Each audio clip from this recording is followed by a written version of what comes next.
to the members, so it's just to point that out. But given that you were in agreement with the £2 billion figure that I think that Mick Lynch, well, in fact the whole panel agreed with, in terms of reducing costs, I wonder if it would give the committee some insight as to how the modelling works. For example, the plan to close the ticket offices. I don't know if that's Mr Shoveler's area really.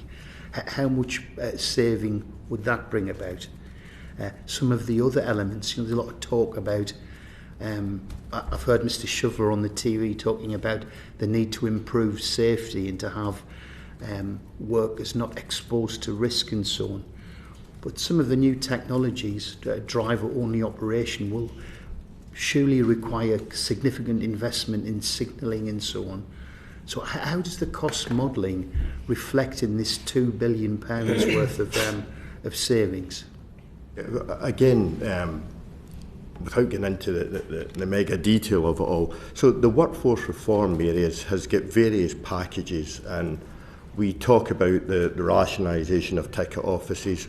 Again, I don't know how much money we will save in that at the moment, because we have to go through a public consultation document should we go ahead with it. We would have to go through public consultation. When we complete that public consultation, that then has to be submitted to the DFT, and somebody has to opine on whether that booking office can close or whether we can reduce the hours on it. And that's how the process works at this moment. So until you get through that whole process, you don't actually know how much money you could potentially save. But again, just to be clear, in a lot of booking offices, we are not talking about unstaffing stations. This is one point we need to be quite clear. It's about moving people from out behind the ticket office window onto platforms, able to give a greater service, hopefully, to customers.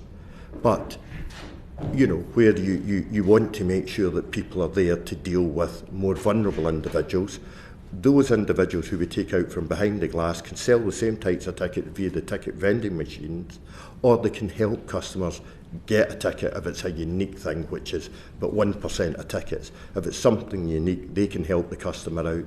But when they're out from behind the glass, if they see a vulnerable individual, somebody needing assistance, whether it's a child on and off a train, or wheelchair assistance, they are there then, rather than behind the glass. I understand that, but surely there must be some costings as to what the cost benefit are to I don't know whether you're using the term repurposing, but however we describe it, the closure of the ticket office is quite a lot. How many ticket offices are we talking about?